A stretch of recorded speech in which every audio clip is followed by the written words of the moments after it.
This is the continual evolution of the East Coast beat. It is raining. Yesterday, it was an on and off sprinkle, sort of thing. Today, it was, 100%, 98%, 97%, hour after hour. It's pretty constant, but it's light rain, but it's still heavy enough to flood the streets. So it's the second day of rain. And then tomorrow it's supposed to rain until about 1 o'clock and then just be cloudy. And then I think in a couple days we're going to have another 2 days of rain. So, breaking the rain. Um, what do we do during these little breaks in the rain? You know, do you meet up with someone and do your little favorite thing? Taco Tuesday or Spaghetti Sunday or spaghetti, singles, garita, single margaritas, Wednesday nights, however you do, you know what I'm saying. But what do you do during these little breaks in the rain? When your everyday average day seems to consist of 90% the same thing, you wake up, you look, you open your eyes, and it's an instinct that you are who you are. You don't question it. You get up and then you fall into yourself. You know what I'm saying? You fall into your identity until you have a comprehension or a thought of what my day is about. What is my day about today? You might have an appointment, or you might have a class, or you might have oh, me and a friend are gonna go to the bookstore because we still like to go to the bookstore. Like, I imagine some people probably still go to old record stores.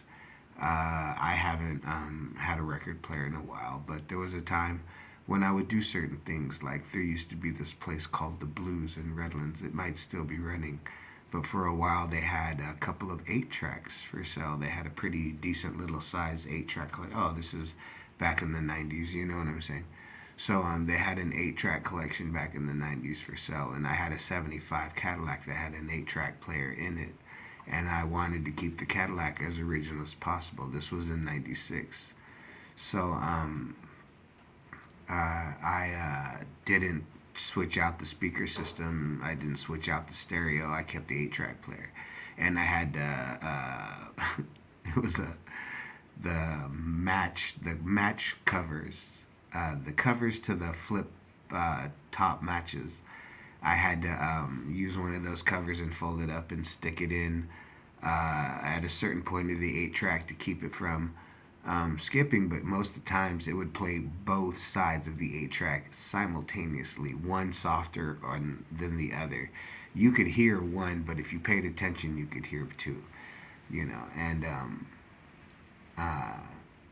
I remember listening to, I had a Shaka Khan 8 track, and I had a Jimi Hendrix 8 track, and oh, what is that cat's name with the horn?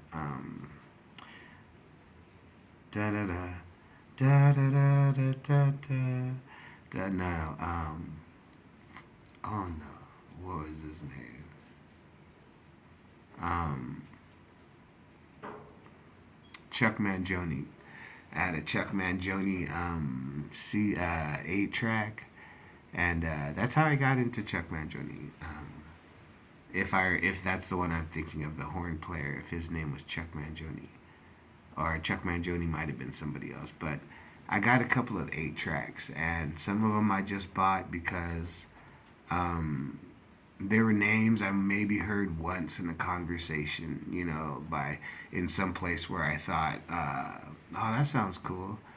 Like,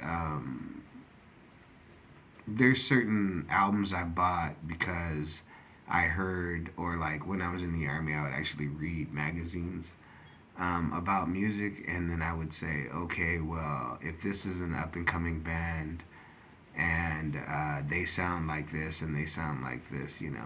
But to be honest, most of the music that I bought over my life was just stuff that I would actually go to the CD, because we used to have CD stores, and I would go to the CD stores, and to be honest, I spent a lot of time just looking for bands that I had either heard of in a conversation, like at a cool place, like some rock, some little rebellious rocker kid with long hair and a vest on is talking about some band. I might spend a couple dollars on that band. You know what I'm saying?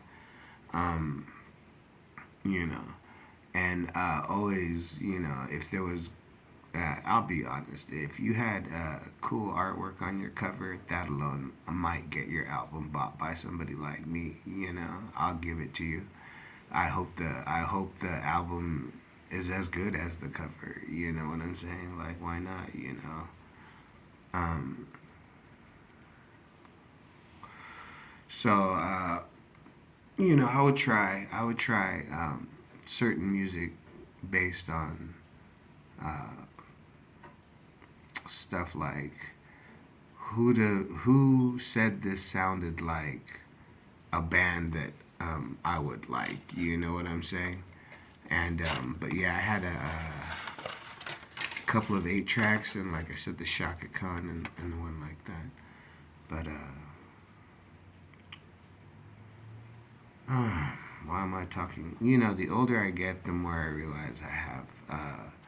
My memory is one track, but I have so many stories along the way, and then I get lost in the story, and I keep trying to draw it back to the original memory because I keep thinking that there's a reason other than just an old man rambling about his life.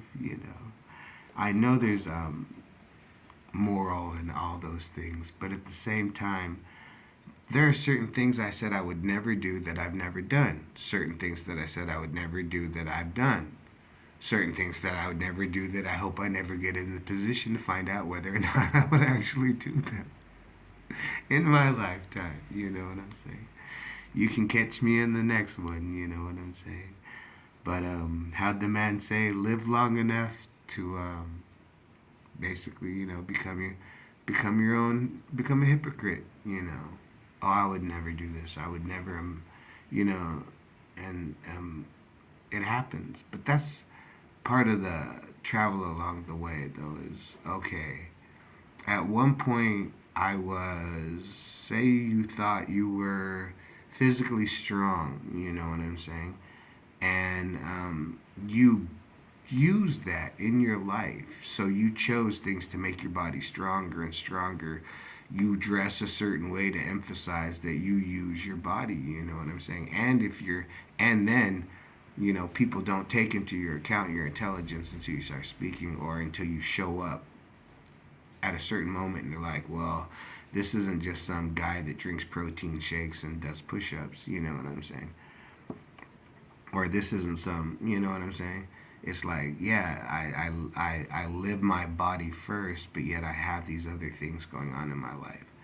And I've noticed that as I get older, I tend to want to tell the story more because as I was younger, there was times where I would just not talk. You know what I'm saying? Honestly, just situations where it wouldn't be cool.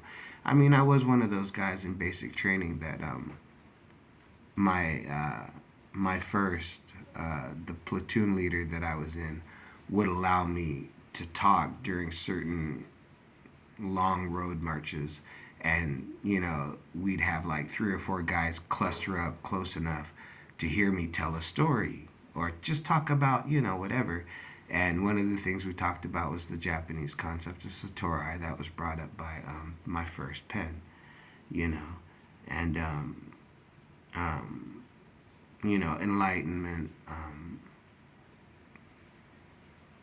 a sudden awakening or awareness to a situation, reality, you know. Um, so we would talk about, but one of the stories that I would tell was that there was a clan of vampires, and this is a story I'd written in elementary school. There was a clan of vampires, and they had been feeding on the same blood for a long time. generations. Like their clan had been living on generations of human in the valley. And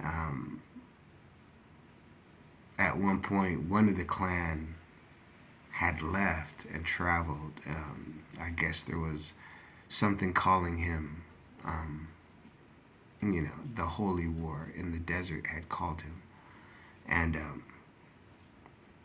he comes back, and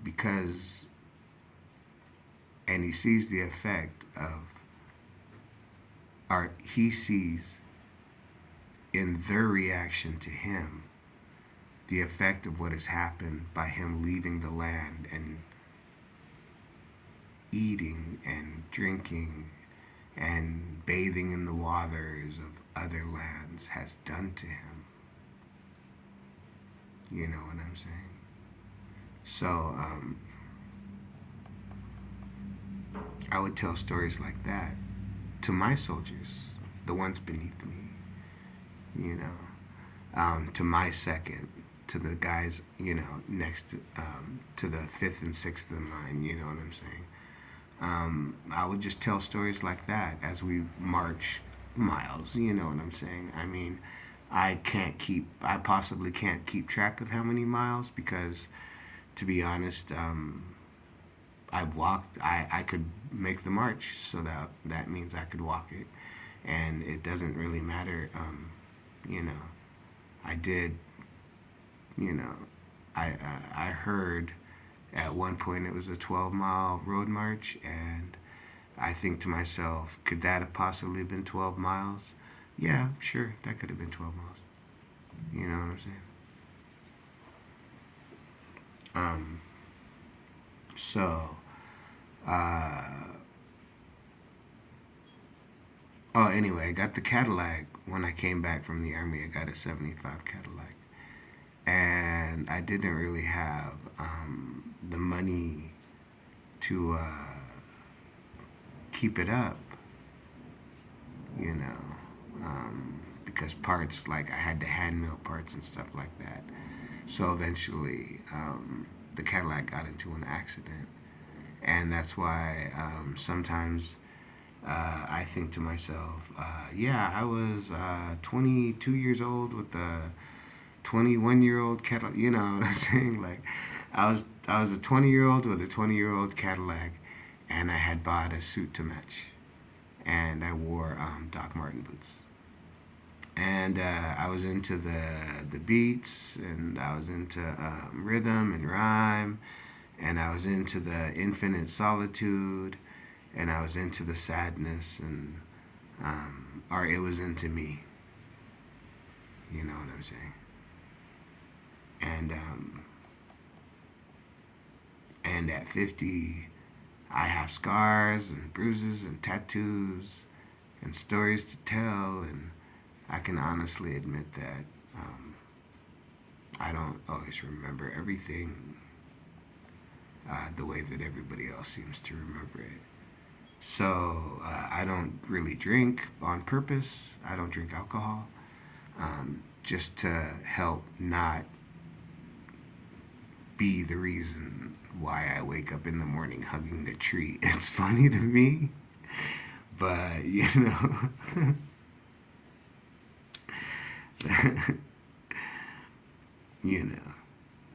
Anyway, a little storytelling